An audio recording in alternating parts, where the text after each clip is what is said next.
My name is Sarah Cantril, and I'm the executive director of a nonprofit in Eugene, Oregon called Huerto de la Familia, the Family Garden.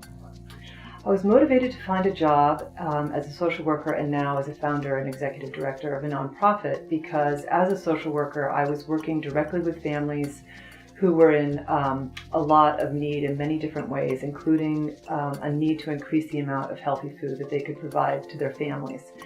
And I could see that this need was not being addressed in our general community. And I was very interested in starting a nonprofit that addressed that need. And so after having been an experienced social worker, I went to school and got a degree in administrative social work with the end goal of starting a nonprofit.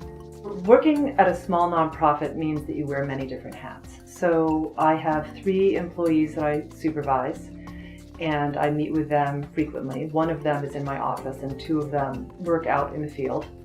I spend a lot of time grant writing. Just all of the administrative work that goes along with running any kind of business is the same that's involved in running a nonprofit.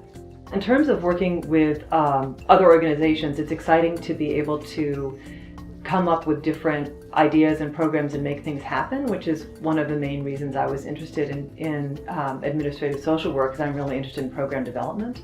So it's really exciting to learn about a need, to talk with others about what they want in a program and what the need may be. And I would say the most important skill as a social worker is probably compassion. And it's very easy for social workers to do for people instead of doing with people. And so empowering people and knowing how to do that appropriately, I think, is one of the most important skills. So if someone's interested in running a nonprofit, I would highly suggest they get a degree in nonprofit management or a certificate in nonprofit management.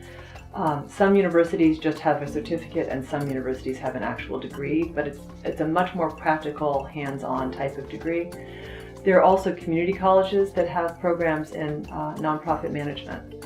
In a social work degree, you could be doing direct service, you could be doing community organizing, you could be working at a hospital, you could be doing program management. There's so many different aspects. You could be doing counseling. A lot of people use social work degrees for counseling.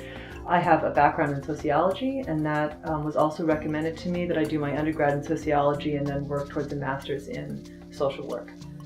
I would say working with other people, the collaborations that we have, and having contact with the families that we serve is what I enjoy the most. And it's just really gratifying to meet with the families, to see how they're doing, to see how they're benefiting from our services, and to learn from them about how we can improve what we're doing.